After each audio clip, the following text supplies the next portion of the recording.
평균적으로 공시가격 대비해봤을 때 한 150% 정도가 이제 시세거든요. 그렇게 이제 정해져 있어요. 그때 공시가격이 8,300만 원이었어요.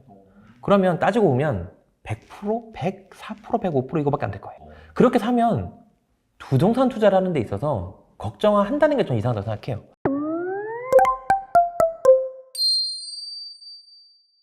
그러면 앞서서 살짝 말씀해 네. 주셨는데 일단 가장 큰 거시적인 환경, 네. 미국이라든지 약간 글로벌 부동산 시장을 보신다고 하셨잖아요. 그리고 나서 또 이제 우리나라 데이터를 보실 텐데 네. 어떤 데이터를 보는지 좀 구체적으로 말씀 좀 해주세요. 네. 책에도 들어있는 부분인데요. 우선 아까 말씀드렸던 한국부동산원과 네. KB부동산이 제일 기본이에요. 거기에 무궁무진한 데이터가 굉장히 많이 숨겨 있습니다. 그 중에서 이제 뭘 봐야 되나? 그 중에서요? 너무 많기 많아가지고. 그 중에서요? 네. 우선은 네. 뭐 이거는 좀 다른 부분이긴 한데요. 네. 이제 주택 구입 부담 지수라고 해서 각 도마다 네. 이제 어떤 도가 주택 구입 부담 지수로 현재 거기를 살고 있는 사람 입장에서 네. 그 주택 구입 부담 지수는 결국 그 사람이 그 현재의 이자로 했을 때 얼마나 부담을 할 수 있는가에 대한 부분인 거거든요. 보통 그거를 이제 25%를 잡아요. 그러니까 25%. 내가 받는 월급에 대했을 때 25%를 내는 게 보통 100 수치로 잡습니다. 그게 약간 평균적인 상황이다. 그렇죠. 25%. 네네. 그러면은 여기 25에서 더 높은 애들은 이미 힘든 거죠. 내가 이 집을 사서 이제 원리금을 상환을 하고 있는데 점점 이자도 비싸지고 그래서 내 월급으로는 상환을 하기가 어려운 부분인 거예요. 당연히 그쯤에서는 그 지역이 좋진 않은 거죠. 근데 그 수치가 만약에 낮다라면 충분히 아직은 이쪽 도에서는 이 사람들이 충분히 여유가 있다라고 이제 판단을 할 수 있는 거고요. 그 다음에 저는 시세도 당연히 중요하지만 시세보다 거래량을 굉장히 더 중요합니다. 거래량. 네네. 왜냐면 이것 딱 말씀드리면 제가 약간 주식한 것 같아 보이지 않으세요? 옛날에도 네. 그 기술적 분석이나 기본적 분석이나 이런 거 할 때 특히나 이제 그 기술적 분석을 할 때 거래량과 시세 이런 부분 책들을 굉장히 많이 봤었거든요. 차트의 맥이나 뭐 이런 거 보고서 이렇게 거래가 들어왔으면 매집을 하고 있고 뭐 이렇게 들어가겠다고 이런 것도 많이 봐가지고 거래량을 굉장히 중요하게 생각하는데 실제 그 외지인 거래량이 있어요. 그러니까 어느 시로 봤을 때 이제 그것도 찾을 수 있는 부분인데 외지인 거래가 저는 가장 1순위라고 보거든요. 현지인들은 사실 투자에 대해서 약간 느려요. 왜냐고 하면 만약에 현지인 입장에서 외지인들이 와서 처음에 산다는 건 거기가 이미 상승장으로 바뀌었다라고 판단하고 들어온 거겠죠. 근데 현지인들은 이미 그 지역에서 오랫동안 물렸어요. 뭐 니네 아빠가 매너 날렸다더라. 뭐 니네 아빠가 어쩌고 이런 거 괜히 투자해가지고 보통 그 스마트한 투자라고 얘기하기는 뭐하지만 선진입 투자자가 보통 외지인이나 뭐 법인이나 아니면 그 동네에 있는 좀 부동산인데 정보가 빠르신 분인들이 이제 먼저 이제 들어오시고 그 다음이 말 그대로 현지 사람들이 패닉 바잉하는 경우가 굉장히 많아요. 근데 이거는 사실 주식이랑도 거의 비슷한 그래프긴 한데 결국엔 그게 사람의 심리거든요. 그렇죠. 네, 사람의 심리라서. 근데 그러면 그 외진 그래프를 봤을 때 거래량 자체가 평균 거래량보다 뭐 2배, 3배 뛰는 달이 있어요. 그러면 똑같이 이것도 주식으로 봤을 때는 특정 세력 또는 이 주식이 뭔가 호재가 있어서 많이 사들이는구나, 매집을 하는구나 이런 부분을 먼저 볼 수가 있는 거죠. 그래서 저는 일주일에 한 번이나 월에 한 번 각 시마다 거래량을 다 체크하거든요. 근데 그 거래량에 그 외지인 거래량도 포함이 되나요? 네. 전체 거래량도 있고요. 네. 그 전체 거래량 안에서 외지인 거래량, 법인 거래량도 빼서 쓸 수가 있어요. 이게 약간 주식이랑 비교하니까 네. 거기가 약간 기관이나 외국인 투자자들이 네. 이제 들어오냐 약간 그런 비슷하네요. 느낌이. 거의 똑같습니다. 저는 그래서 이거 약간 제가 제 블로그나 책에서도 약간 그래프를 해석하는 부분도 굉장히 많은데요. 사실 이게 어렸을 때 했던 주식에 봤던 배경이 약간 있는 것 같아요. 네, 그래서 이 거래량에 대한 부분을 유심하게 체크를 하고 그 다음에 이제 시세가 그러면 꺾이게 돼버리거든요. 딱 변곡점이 생깁니다. 네네. 그때가 이제 타이밍인 거죠. 매수 타이밍. 매수 타이밍. 네. 알겠습니다. 그리고 또 매물 비율로. 사실 아까 한마디만 더 하자면 네네. 외국인 거래량에 주식으로 따졌을 때 이동평균선이 있잖아요. 그렇죠. 맞아요. 그 이동평균선을 그려보면 시세랑 똑같아요. 다만 더 좋은 건 뭐냐면 이게 선행지수예요. 우리가 투자를 하면서 선행지수를 안다는 건 얼마나 좋은 거예요. 그렇죠. 왜냐면 미래를 우리는 알 수 없지만 선행지수를 알 수 있다면 투자는 거의 100% 승리하는 거거든요. 그래서 외지인 거래량에 평균 이동선을 그려봤을 때 그게 만약에 오르는 타이밍이 있다. 팍 들어와서 그러면 한 몇 달 뒤면 시세 자체가 상승장으로 바뀌어 있습니다. 그 거래표랑 똑같아요. 그러니까 끝까지 먼저 들어가시면 돼요. 알겠습니다. 네. 그리고 매물 비율로 단기 상승 지역 찾기. 네, 이거는 네. 우리가 지금 서울이나 각 도시 자체에 세대수는 이미 다 나와 있거든요. 그거는 그 통계원 자체 자료가 다 되어 있어요. 매년 하기 때문에 네네. 거기서 이제 저는 도별로 다 이렇게 놓고요. 세대수를 넣어요. 그 다음에 네이버에 올라와 있는 매물 건수, 네네. 전세 매물 건수, 뭐 월세 매물 건수 이것도 넣습니다. 물론 네이버에서 직접 찾는 게 아니고요. 네네. 요즘 어플리케이션이 워낙 잘 돼 있어서 아파트 실거래가라는 아실 그 어플로 들어가시면 현재 매물이 시로 검색했을 때 몇 개다, 네이버 매물이 몇 개다, 네네. 또 이런 게 다 나와요, 수치가. 그 수치만 저는 이제 엑셀로 옮겨가지고 비교를 해보는 거죠. 각 도를 봤을 때 네. 현재 총 세대수를 대비해봤을 때 매물로 나눠봤을 때 네. 가장 수치가 적은 게 뭐냐? 그 말은 뭐냐면 네. 그 지역 다른 도랑 비교해봤을 때 네. 혹은 다른 시랑 비교해봤을 때 현재 기준에서 매물이 평균량보다 적다, 오히려 또는 수치가 그 도시 중에 제일 적다, 이런 거면 사실 매물이 부족하다는 얘기거든요. 그렇죠. 매물이 부족할 때 들어가야죠. 매물이 부족하다는 얘기는 네. 상승할 가망성이 높다는 얘기니까요. 어. 매물이 근데 점점 쌓여간다 네. 라고 하면 앞으로는 하락할 거니까요. 음. 왜? 매물이 쌓이면 너도 나도 빨리 팔기 위해서 서로 앞다퉈 내놓을 거잖아요. 네. 근데 매물이 줄어드는 기간에는 서로 앞다퉈서 매물을 걷어들어 버립니다. 그러니까 매물을 걷어들이는 순간에 매수자들은 더 오기 때문에 호가 자체는 높아질 수밖에 없고, 호가가 높아진다는 거는 실거래가 앞으로 올라간다는 얘기거든요. 네. 그래서 그거는 그렇게 비교하시면 돼요. 그럼 이게 약간 뭐 하나의 지표만 가지고 모든 것을 판단하기도 그렇죠. 그렇고. 그거는 네. 절대 비교입니다. 비교. 그렇죠. 하나로는 그렇게 될 수가 없고요. 만약에 서울 전체 세대수 중에 현재 네이버에 올라있는 매물을 찾아봤을 때 한 1% 정도라고 하면, 근데 만약에 광주광역시가 지금 시점에서 1%가 아닌 0.3%다 라고 하면 서울보다는 그쪽에서 매물량이 적은 거잖아요. 그렇죠. 그러면 상대적으로 더 올라갈 가능성이 있다고 보는 거고, 또 매매는 그렇게 따지시면 되고, 전세가 사실 더 중요하거든요. 왜냐하면 전세 매물이 부족하다는 얘기는 전세 가격이 올라간다는 얘기고요. 네. 전세 가격이 올라간다는 얘기는 매매가가 올라간다는 얘기예요. 그러니까 제일 먼저 볼 건 사실은 전세 매물이 어떤 지역에 뭐 평균치 대비해서 많냐 적냐, 이걸 따지는 게 중요합니다. 네. 전세 매물이 쌓여가고 있는 곳에 들어가시면 전세가가 떨어질 거니까. 그럼 매매가도 앞으로 더 떨어질 거고. 네. 그렇게 확인할 수 있어요. 알겠습니다. 다양한 네. 그런 좋은 지표 많이 말씀해 네. 주시고 계시는데, 그리고 또 뭐지? 책에 이런 얘기도 있더라고요. PIR? 이 지표에 대해서도 소개를 해 주시고 계시더라고요. 이건 어떻게 활용하는 건가요? 근데 그거는 네. 이것도 말 그대로 네. 지역별로 이제 확인을 하는 건데요. 만약에 PAR 자체가 만약에 3이다라고 하면 네네. 그거는 만약에 32평 평균치 금액으로 따졌을 때 일반 3분위에 있는 근로자가 이제 연봉을 통해서 살 수 있는 기간을 얘기하는 거거든요. 만약에 어떤 특정 지역에 만약에 32평 평균치가 1억 2천이다. 네. 근로자의 연봉은 4천이다. 라고 하면 PIR이 3인 거가 되고, 네네. 근데 만약에 3으로 봤을 때 이렇게 생각할 수 있죠. 아까 전북 얘기해서 만약에 전북을 끌고 간다라고 하면 익산에서 PIR이 3이 나왔어요. 네. 근데 전주에서 PIR이 3이 나왔어요. 이렇게 비교할 수 있는 거예요. 그러면 익산보다는 전주가 상위 도시거든요. 그렇죠. 여기서 네. 상위라고 말하면 투자적으로도 그렇고 인구적으로도 확실하게 나눠지니까 네네. 이렇게 뭐 도시를 폄하하는 이런 건 전혀 아니고 그냥 인구수대로만 본다라고 하면, 그러면 전주는 저평가되고 있다고 봐야 되겠죠. 그렇게 따졌을 때. 네. 그리고 똑같은 체급, 만약에 인구가 거제가 25만이고 군산도 한 25만 그 정도 이제 된다고 하는데, 만약 인구로도 비교해 봤을 때 군산이 만약에 뭐 3인데 거제가 5다 이렇게 또 판단할 수 있으면 네. 군산은 인구수 대비해 봤을 때 여기가 좀 저평가 지역이구나 이렇게 판단할 수 있어요. 네. 아. 그것도 마찬가지로 방금 전에 얘기했던 것처럼 네네. 다른 지역이랑 약간 비교하면서 체크를 해야 됩니다. 네. 그 수치가 이제 높고 작음에 따라서 네. 네, 그 도시별로 해서 아직 여긴 싸다.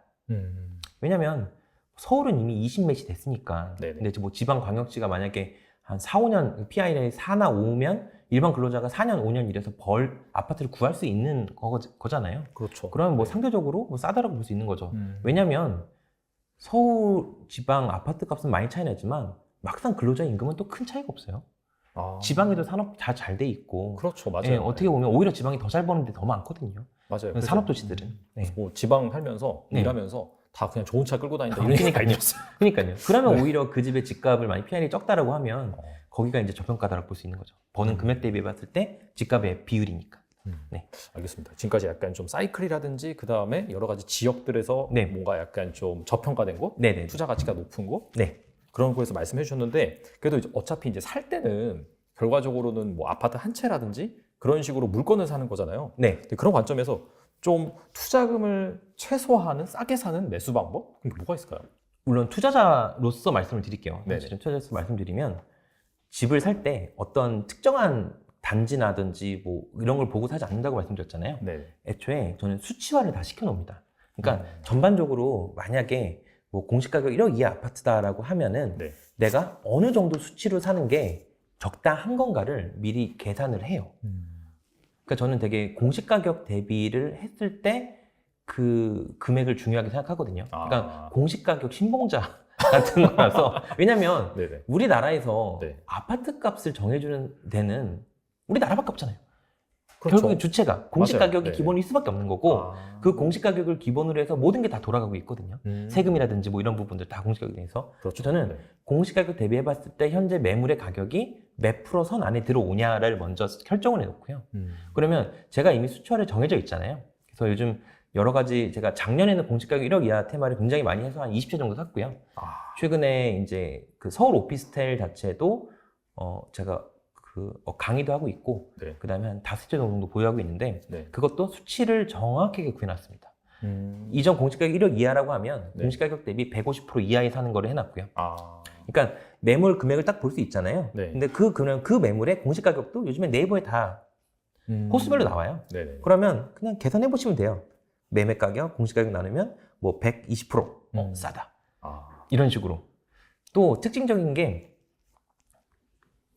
필승법을 또 물어보신다면 필승법이요. 네. 저는 항상 뭐든지 네. 어떤 거를 할 때 필승법을 찾거든요. 아. 어떤 게임. 네네. 와이프랑 게임할 때도 네이버에 쳐요. 이 게임 필승법 뭔지. 아. 무조건 이겨야 되니까. 네. 근데 네네. 아파트 같은 경우에도 전 무조건 이겨야 된다고 생각을 하면 이 말은 무조건 벌어야 된다고 가정했을 시에는 진짜 공시가격으로 매매를 하면 돼요. 그게 어렵지만. 아, 그러니까 거기에 그러니까 공시가격 대비 이제 매력적인 네. 가격대 나온 게 별로 없긴 하지만. 그쵸. 아. 찾으면. 그 예 중에 하나가 제가 아까 전주에 어떤 아파트가 하나 있었는데 그 아파트를 산 거는 한 15개월, 1년 반 정도 된 것 같아요. 근데 아파트를 뚫어지게 보고 있었는데 9천만 원에 25평 계단식이거든요. 네. 근데 물론 한 20년 되긴 했어요. 그러니까 구축 아파트죠. 근데 9천만 원에 나온 거예요, 매매가가. 근데 제가 원래 그 아파트가 한 1억 1천 정도인 건 알고 있었어요. 왜냐면 저는 도나 시나 뭐 그래프를 떠나서 매물 검색도 매일 매주 하거든요. 각 도별 시별로. 네네. 그래서 좋은 물건을 계속 검색하고 찾기 때문에. 근데 그 정도 알고 있었는데 공시가격을 찾아보니까 8,300만 원인 거예요. 그래서 그 매도자분한테 당연히 그때는 이제 매수자 우위의 시장이었기 때문에 왜냐면 하락장 끝물은 매도자 입장에서도 무서우니까 그렇죠. 싸게 던져버리는 게 네네. 맞거든요. 네. 매수자 입장에서도 그렇게 내고한다 그러죠. 가격을 깎거나 뭐 이런 부분도 더 용이하죠. 네. 그래서 300만 원을 깎아서 제가 8,700만 원에 샀거든요. 그때 공시가격이 8,300만 원이었어요. 그러면 따지고 보면 100%, 104%, 105% 이거밖에 안 될 거예요. 진짜 싸게 산 거네요. 그쵸. 그렇게 사면 부동산 투자를 하는 데 있어서 걱정한다는 게 좀 이상하다고 생각해요. 왜? 국가에서 정해준 금액이 있고 그 다음에 지금 평균적으로 공시가격 대비해봤을 때 한 150% 정도가 이제 시세거든요. 그렇게 이제 정해져 있어요. 근데 그만큼을 이제 공시가격으로 두는 거기도 하고 근데 이미 나와 있기 때문에 그거보다 이제 저렴하게 살 수 있다라면 그 안은 안전마진이 돼버리는 거죠. 아까 같은 경우 말 그대로 110%에 뭐 내가 샀다라고 하면 네. 150%의 사이인 40% 정도가 공시가격 플러스 40%가 안전마진 이렇게 들어가고 처음 살 때부터 이미 안전마진 이렇게 들어가는 거죠. 네. 지금 네. 평균적으로 공시가격 대비 한 어느 정도예요? 그러면? 지금이요? 네. 이게 다주택자 입장에서는 네. 좀 테마를 섞어서 드리는 게 맞다고 보는 게 네. 사실 다주택자가 주택을 추가하려면 12%가 들잖아요. 네네. 그래서 다주택자나 법인들이 취득세가 12%이기 때문에 아무래도 공시가격 1억 이상을 사기가 어려워요. 아. 왜냐하면 네네. 이미 내가 2억짜리 물건을 살 때 네. 취득세가 2,400만 원 들어간다는 거는 손익분기점이라는 것 자체가 취득세 플러스 복비 플러스 뭐 이것저것 타지면 20% 정도 올라도 본전인 거거든요. 그러니까 투자 자체가 굉장히 허들이 되게 높은 거죠. 수익을 네. 얻기에 대한 허들이. 네네. 그래서 저는 아직까지도 공시가격 1억 이하 투자를 많이 하고 있는데 근데 그런 걸로 비교해 봤을 때 제가 예전에는 120에서 150% 정도에 많이 샀는데 네. 지금 150 이하로는 찾기가 좀 어렵죠. 그래서 제가 네. 궁금한 게 약간 공시가격이 높다는 것 자체는 어느 정도 과열됐다는 버블이라고 뜻이잖아요. 똑같이 그렇죠. 과열 버블 이런 겁니다. 근데 말씀하신 그 중에서 제가 포인트 하나 잡은 게 네. 2년 전부터 하락장을 좀 준비하셨다라고 해서 이렇게 했는데 또 방금 말씀하신 것 중에서는 또 1년 전에 한 20채 정도 샀다라고 하셨어요. 네. 그래서 궁금한 게 어떻게 보신 건지 좀 궁금하거든요. 사이클 관점에서 봤을 때. 아까 네. 그 하락장 준비한다는 거는 네. 서울 수도권의 하락장을 예상한 거고요. 아. 지금 네네. 말했던 지방 자체는 네. 지방은 2000년부터가 상승장의 시작이었기 때문에 뭐 2024년 네. 뭐 이 정도까지 문제 없다라고 본 거였고요. 그러니까 사실 이 사이클을 별개로 보셔야 돼요. 아. 네. 여기는 가능한 타임이었고 네. 여기는 아니었고 좀 이렇게 나눠서 볼 필요가 있습니다. 지역별로.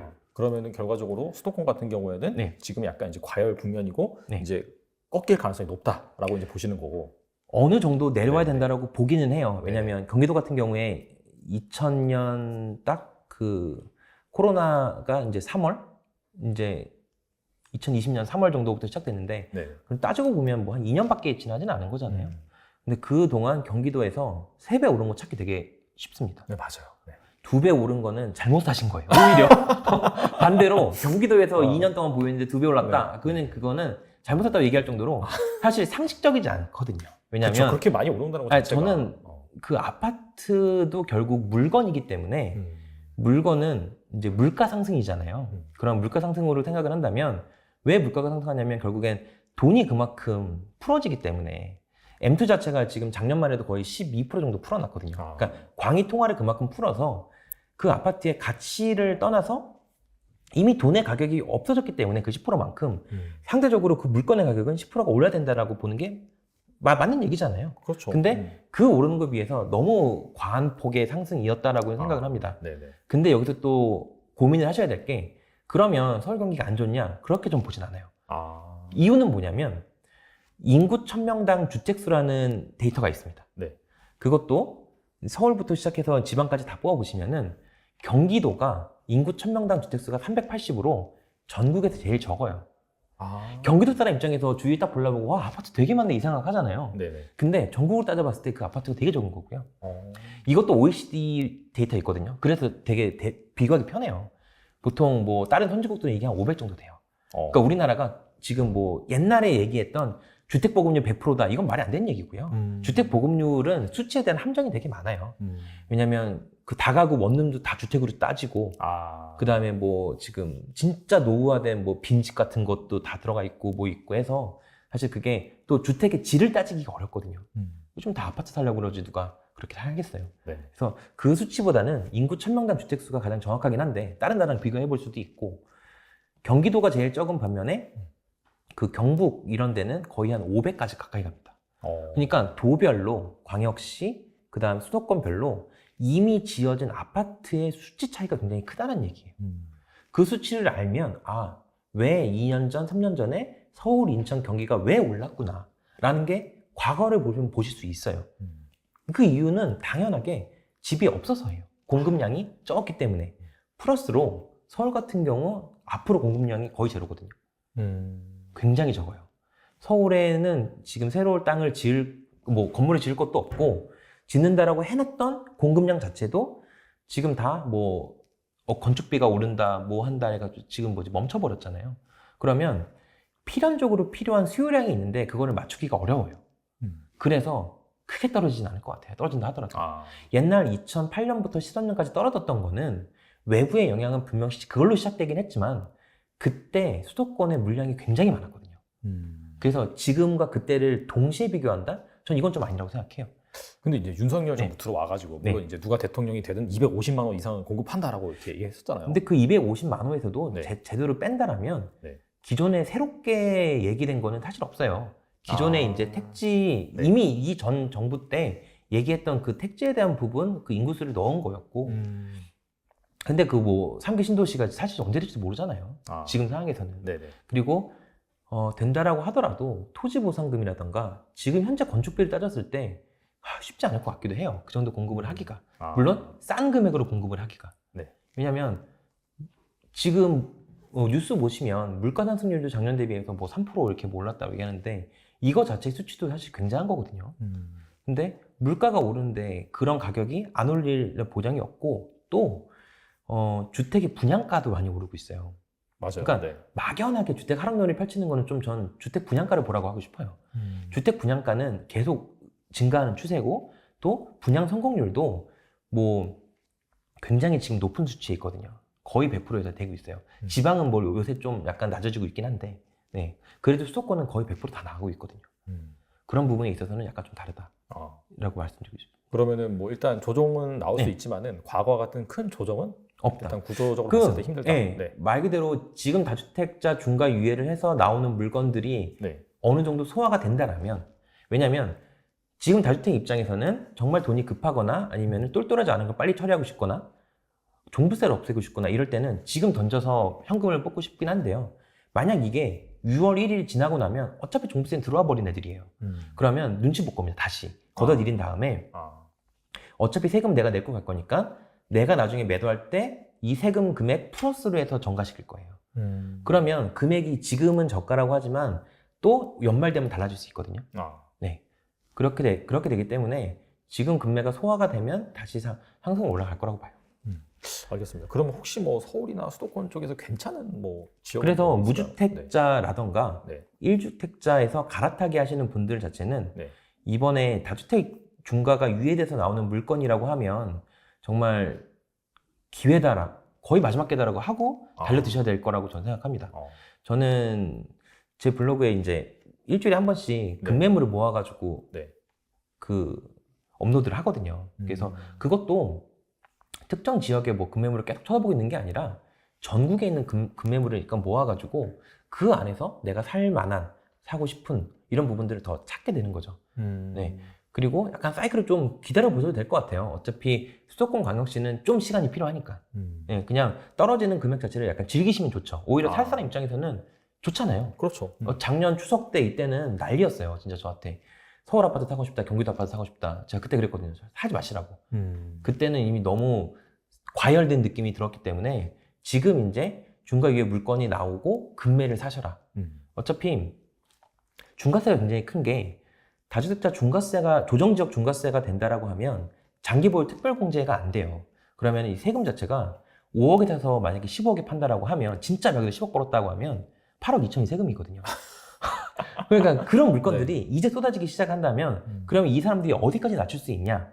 그러면 일반 세율, 기본 세율로 하게 되면 다주택자라도 장기보유 특별공제가 돼요. 세금 자체가 확 낮아집니다. 그러면 계산을 해봤을 때 5억짜리를 10억에 팔아도 순이익이 3억이 넘어요. 아까 경우보다 나은 거예요. 그 말은 뭐냐면 5억을 싸게 던져도 순이익은 더 많기 때문에 이 사람들이 던질 수 있을 만한 요인은 있다니까요. 그런 물건이라면 오히려 전 괜찮지 않나. 충분히 경쟁력 있다. 결과적으로 약간 무주택자고 네. 서울이나 수도권에서 집을 사고 싶다라고 한다면 요번에 이제 급매를 잘 노려라. 그렇죠. 그렇게 보면 되겠네요. 그렇죠. 이번 급매가 다 끝나고 나면 오히려 더 어려워질 수 있어요. 네.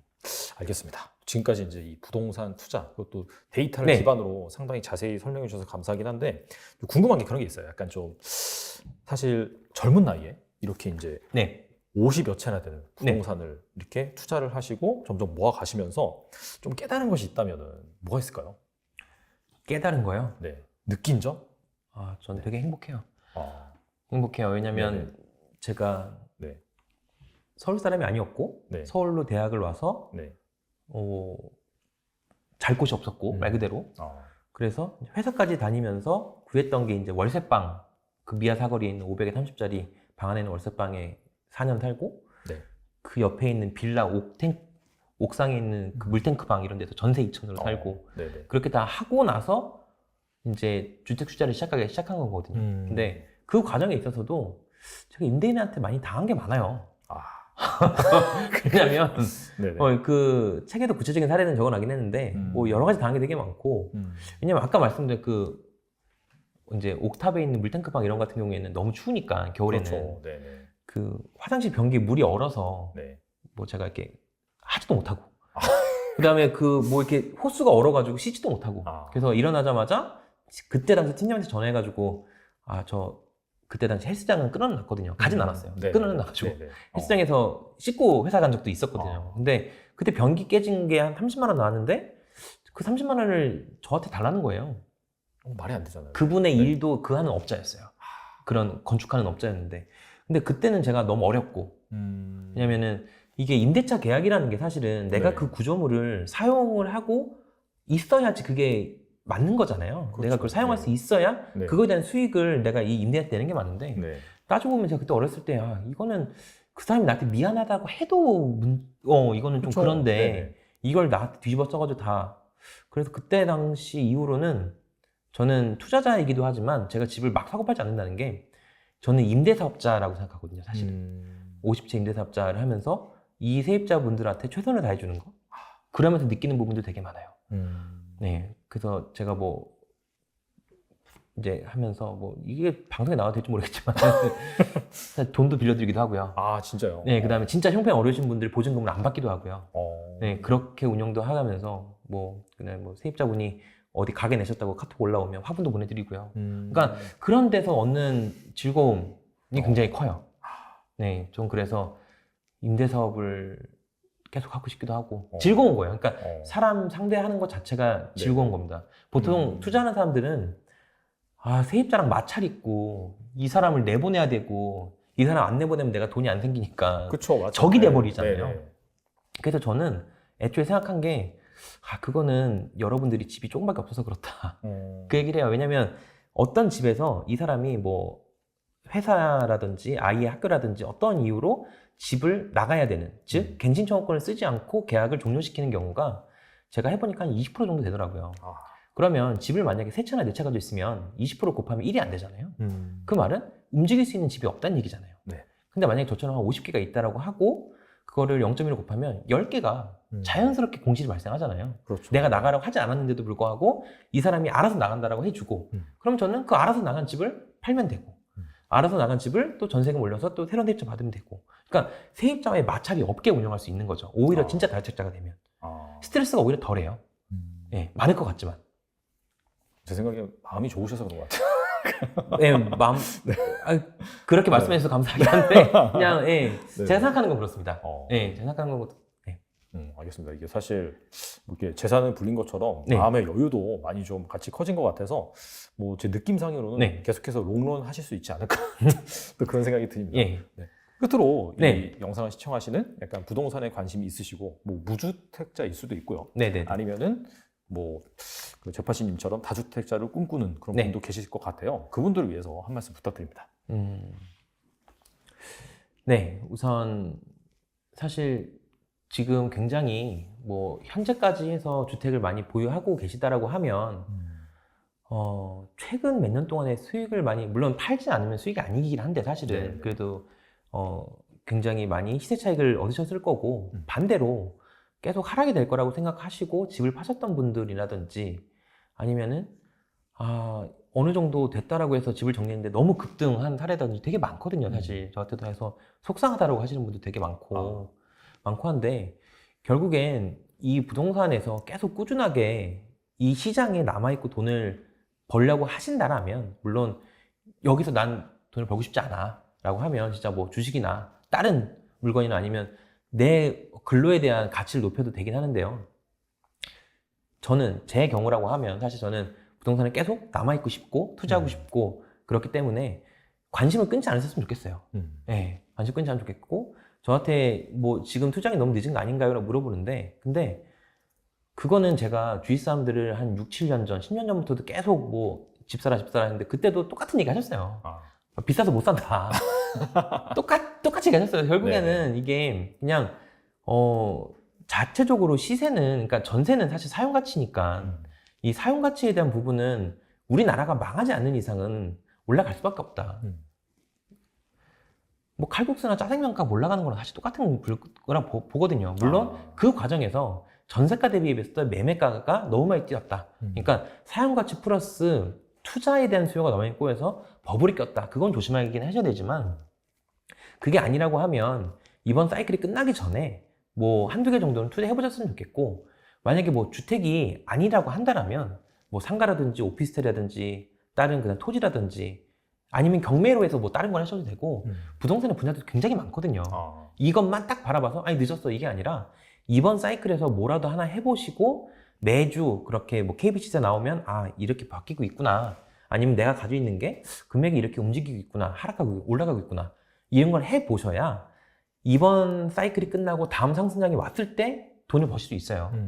이번에 아무것도 안 하신다면 다음 상승 사이클 와서 또 누군가 외치겠죠. 자 가자라고 했을 때도 똑같이 할 겁니다. 안 된다고. 왜? 안 해봤기 때문에 그럽니다. 이건 굉장히 해보셔야 아는 부분인 거고, 부동산 공부를 하시는 분들 많지만 공부해서 끝나시는 분들도 되게 많거든요. 공부만 하시는 분들도 있어요. 저 신기하게 부동산 강의를 왜 이렇게 많이 듣는지도 모르겠어요. 저도 강의를 하고 있지만 네. 왜냐면 어차피 안 사실 건데도 굉장히 많이 듣고 수업 듣듯이 들으시는 분들도 있더라고요. 유명한 사람들, 그러니까 내노라 하시는 분들 강의 다 들어도 내가 내 이름으로 등기 안 치면 아무 의미가 없는 겁니다. 그거는. 등기를 쳐보고 이거에 움직이는 것도 보고, 실패했으면 왜 실패했는지도 따져보고, 성공했으면 내가 왜 성공할 수 있는지도 분석을 해보고, 그런 감이 계속 쌓여야 앞으로 투자가 가능한 거예요. 이게 본인 스스로 하셔야지 남에게 의존한다라고 하시면 결국에는 그 남이 내 곁에 없으면 어떡할 건데. 의미가 없어지는 거거든요. 네. 결국에는. 그래서 내가 공부를 해야 된다. 그 공부법은 제 책에 담겨 있습니다. 정말 상세하게 저는 뭐 숨기지 않거든요. 다 알려드리는 마음에서 다 넣어놨어요. 총 412페이지인데 첫 책인데도 불구하고 굉장히 많이 썼거든요. 400, 그럼 엄청 기네요, 진짜. 네, 첫 책인데 412페이지 썼는데 네. 오히려 쓰고 나서도 더 추가하고 싶은 것도 많았어요. 더 알려드리고 싶어가지고. 근데 우선은 지금 상태에서 제가 알고 있는 거는 또 제가 루틴적으로 하고 있는 분석법, 아니면 제가 이제 그래프와 이런 걸 어떻게 보는지에 대한 부분은 다 넣어놨기 때문에 한번 보시면 좋을 것 같아요. 네. 사실 저희가 이제 1시간 정도 네. 인터뷰 진행을 하는데 중간중간에 막 그런 지표, 네. 데이터, 뭐 심지어 약간 미국 주택 가격 지수 이런 것도 계속해서 얘기가 나왔잖아요. 그런 부분들을 이 1시간 안에 다 담기가 좀 애매하기 때문에 실제로 정말 궁금하신 분들 같은 경우에는 책에 상세하게 잘 나와 있습니다. 이 부동산도 이렇게 데이터 기반의 약간 합리적인 그런 투자 의사 결정을 내릴 수 있구나라는 것들 여러분들이 이 책을 통해서 꼭 참조를 하시고, 우리가 정말 부동산 같은 경우에는 투자도 투자지만 어차피 무조건 살아야 되잖아요. 그렇죠. 그런 관점에서 항상 늘 관심을 가지시고 실제로 기회가 된다라고 한다면 정말 투자도 해보시면서 또 이번 계기를 통해서 또 이렇게 장기적으로 꼭 성공 투자하셨으면 좋겠습니다. 지금까지 잭파시님 나와주셔서 감사합니다. 네.